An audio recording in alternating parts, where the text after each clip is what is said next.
नमस्कार दोस्तों, आपका धन्वंतरी कृपा हेल्थ सेंटर में बहुत बहुत स्वागत। दोस्तों, एक बहुत ही बड़ी विचित्र बात हुई कि मैं हमारे भाई डॉक्टर विश्वरूप चौधरी जी बहुत जाने माने विशेषज्ञ हैं और बहुत इंटेलिजेंट हैं, बहुत अच्छे डाइटिशियन हैं। मैं कदर कर रहा हूँ, मैं उनकी टिप्पा टिप्पणी नहीं कर रहा हूँ या अपनी तुलना उनसे नहीं कर रहा हूँ। वो अपनी जगह हैं, मैं अपनी जगह हूँ। लेकिन कहीं ना कहीं नॉलेज जो होता है अपना अपना होता है। उनका अपना नॉलेज है, मेरा अपना नॉलेज है। कोई योगाचार्य होगा, उनका नॉलेज या उनका तजर्बा उनका अपना होगा, मेरा अपना है।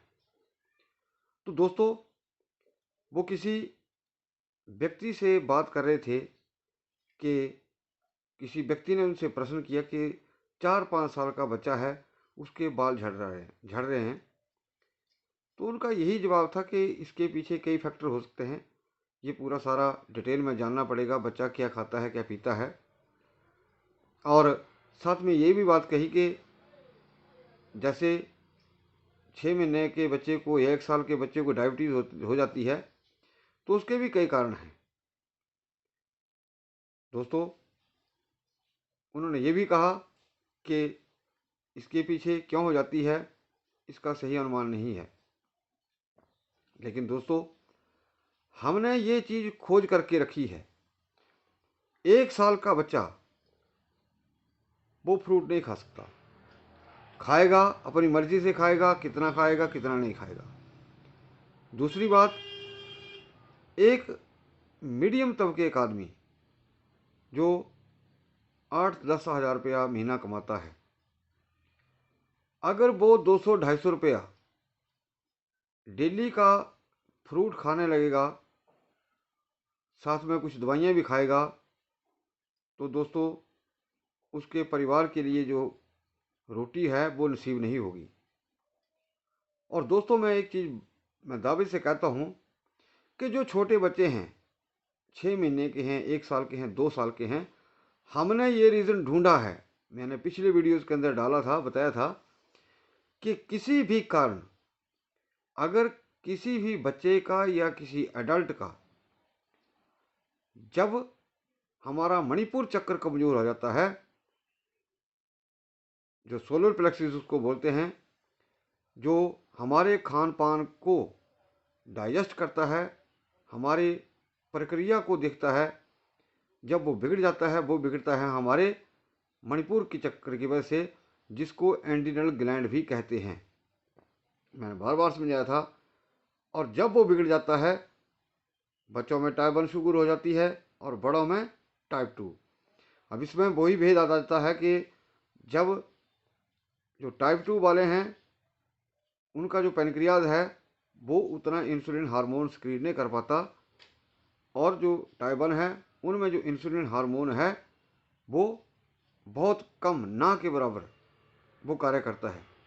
पहले डाइजेस्टिव सिस्टम बिगड़ता है, तब पेनक्रियाज हमारा जो है वो बिगड़ता है, जिसकी वजह से हमें डायबिटीज़ हो जाती है। और दोस्तों, जो टाइप 1 के बच्चे हैं या छोटे बच्चे हैं, उनको हम किसी प्रकार की दवाई नहीं दे सकते। क्यों?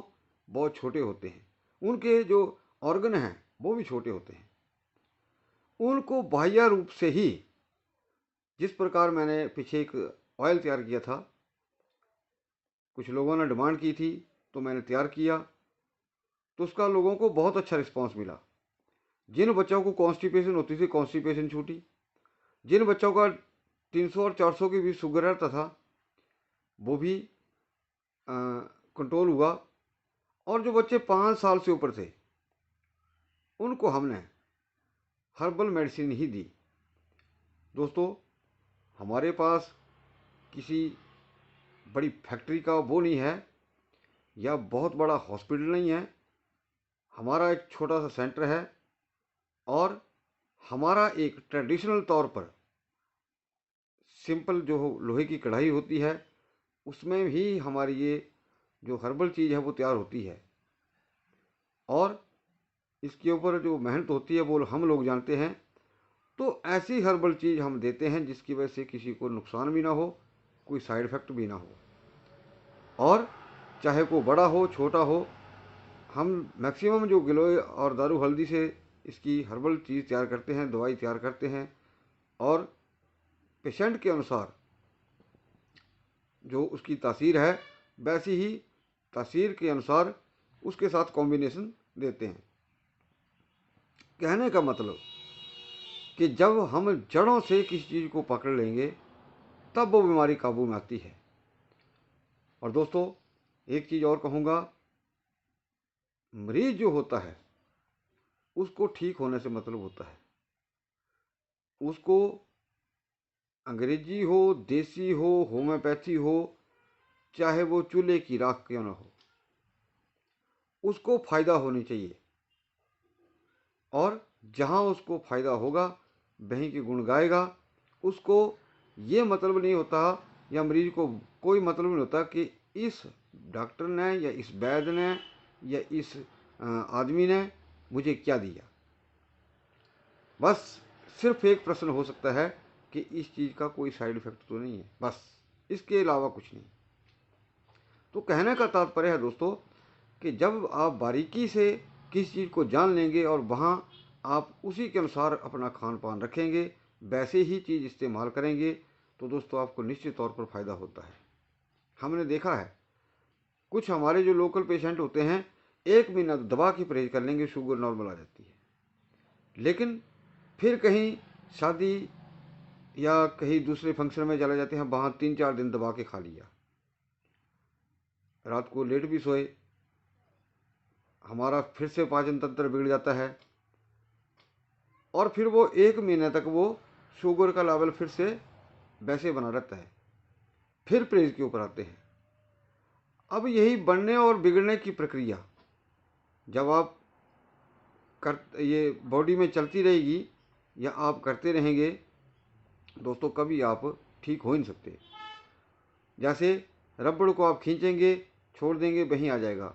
अगर आप थोड़ा एक सीढ़ी चढ़ेंगे, फिर कोई गड़बड़ कर देंगे, फिर नीचे से चढ़ना पड़ेगा, एक सीढ़ी चढ़ेंगे, फिर नीचे, फिर ऊपर, तो आप कभी भी अपनी मंजिल तक या उस चीज़ तक नहीं पहुंच पाएंगे जो चीज़ आप करना चाहते हैं।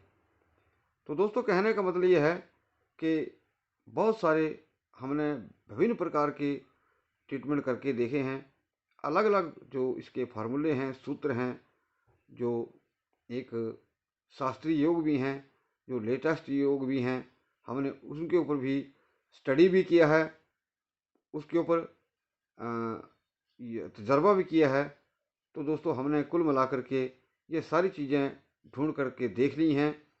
तो दोस्तों, और लास्ट में यही चीज़ हमने देखी है कि इसकी जड़ कहाँ है और उसको जो ठीक है वो कैसे किया जा सकता है। एक अपना खान पान ठीक रखिए, दूसरा जो हम सिंपल सी चीज़ें बताते रहते हैं वो आप करिए।